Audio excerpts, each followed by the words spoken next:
अस्सलाम वालेकुम, मैं हूं तैयब हनीफ और आप देख रहे हैं मेरा यूट्यूब चैनल। दोस्तों, इन्ना लिल्लाहि व इन्ना इलैहि राजिऊन, ये खबर आप तक पहुंच चुकी होगी कि ईरान के प्रेसिडेंट इब्राहिम रईसी एक हादसे में जान बाग हो चुके हैं और ईरान में 5 रोज़ा शोक का ऐलान किया गया है।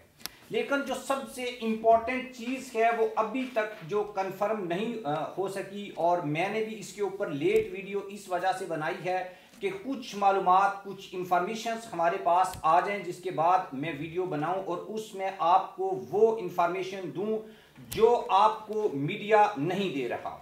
असल में हुआ ये है कि ये हार्ड लैंडिंग हुई और उसके बाद ईरानी जो प्रेसिडेंट हैं वो जांबाग हुए। उसके बाद मीडिया के ऊपर ये कॉन्स्पिरेंसी जो है वो छिड़ गई कि ये कत्ल हुआ है, ये हादसा हुआ है।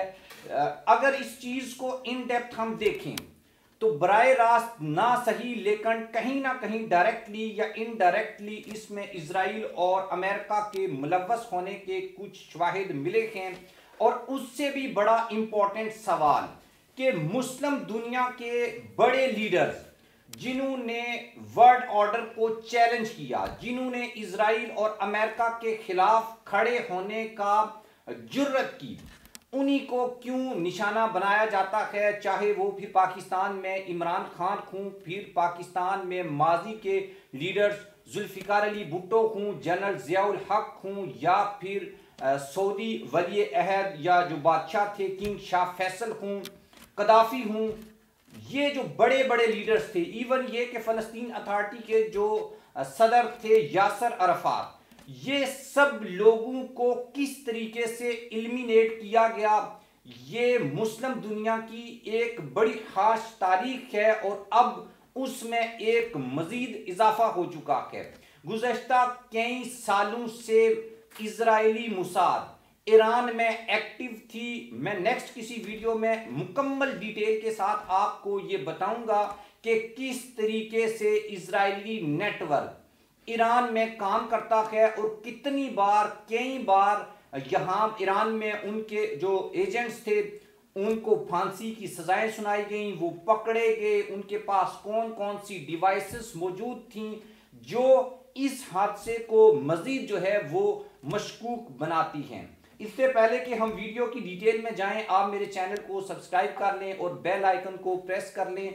और इंटरनेशनल लेवल के ऊपर अब इस चीज़ को, जो कि हमास और इजराइल के बीच एक वॉर थी, उस पर्सपेक्टिव से भी इसको देखा जा रहा है। इब्राहिम रईसी ईरान के प्रेसिडेंट जिनकी क़यादत में बराए रास्त इजराइल के ऊपर हमला हुआ और ईरान ने सैकड़ों की तादाद में बैलिस्टिक मिसाइल्स और जो ड्रोन्स हैं वो अटैक किया, तो डेफिनेटली इजराइल को ये बात अभी तक हजम नहीं हुई। और रिसेंटली जो अपडेट्स आई हैं इजराइल से, उससे भी मजीद इस साजिश को या ये जो कॉन्स्पिरेंसी थ्योरी है इसको तकवीयत मिलती है कि हाँ, कहीं ना कहीं इजराइल का इसमें रोल रहा है। सबसे पहले जो है वो मैं आपके सामने रख देता हूँ। हेलीकॉप्टर हादसे में इजराइल के मुलव्वस होने के अब तक जो हैं कोई शवाहिद नहीं मिले।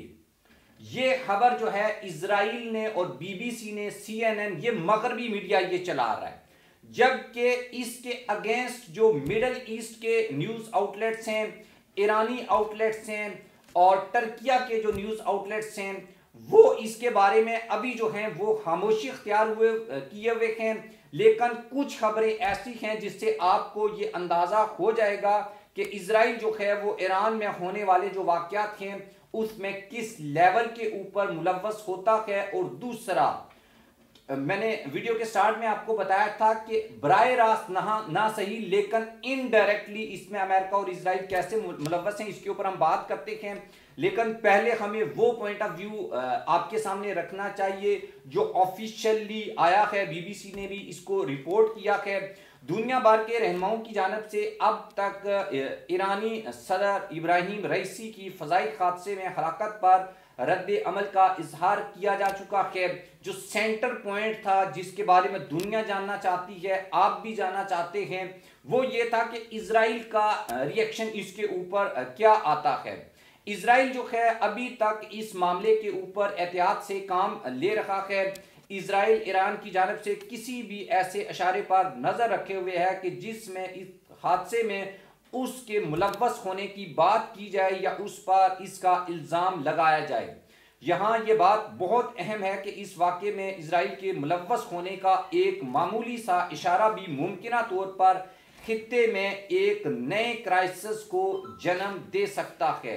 इससे पहले ईरान के सरकारी मीडिया ने हेलीकॉप्टर हादसे की वजह खराब मौसम को करार दिया था, लेकिन वहां पर मौजूद जो लोगों ने देखा या जो टर्किया के ड्रोन्स ने वहां पर जिस चीज को नोट किया उसके बारे में भी हम बात करेंगे। इजरायली सरकारी हुक्काम ने ब्रीफिंग देते हुए ये कहा है कि ईरानी सदर की हलाकत में उनका कोई हाथ नहीं। अच्छा सॉरी, ये इजरायली जो सरकारी मीडिया है उन्होंने इस तरफ इशारा किया है।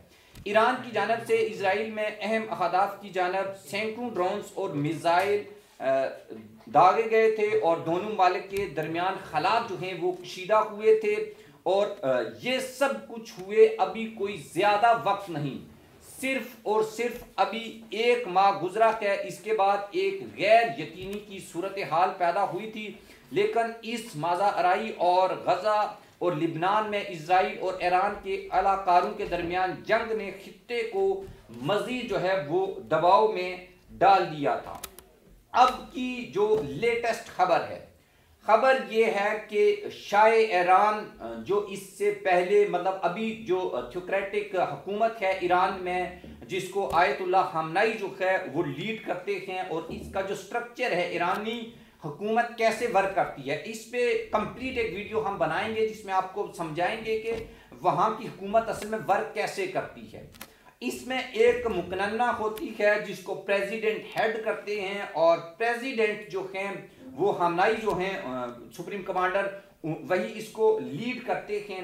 अच्छा, अब ये जो इस्लामिक हुकूमत है इससे पहले ईरान में शाह ईरान की हुकूमत हुआ करती थी और उसके अमेरिका के साथ बड़े ज़बरदस्त ताल्लुकात थे और इवन के शाह ईरान को एशिया में अमेरिका का गवर्नर कहकर पुकारा जाता था। अब जो हेलीकॉप्टर्स ईरान इस्तेमाल करता है वो उस दौर के हैं, मतलब 70s के हेलीकॉप्टर्स हैं और सैंक्शंस हैं ईरान के ऊपर और इस वजह से इनकी मेंटेनेंस जो है इसको बरकरार नहीं जो है वो किया जा सकता। ये एक खबर है, कई वर्षों की पाबंदियों ने ईरान के सरकारी फजाई बेड़े को गैर मुअस्सर जो है और गैर महफूज बना रखा है। ईरानी मीडिया ने ऐसा कोई तासर नहीं दिया कि हेलीकॉप्टर के हादसे में कोई साजिश हुई। इनका कहना है कि खराब मौसम था और हेलीकॉप्टर जो है वो हादसे का शिकार हुआ। ताहम सदर रईसी के कई दुश्मन थे, कई लोग इनकी हलाकत पर खुश हुए होंगे। 80 की दहाई में उन्होंने हजारों नाकदीन के डेथ वारंट पर दस्तखत किए थे। इनमें से अक्सरियत का तल्लक जो है वो बाएं बाजू जो है वो उनके साथ था, जिन लोगों को इन्होंने जिनकी डेथ के ऊपर इन्होंने जो है वो दस्तखत किए थे।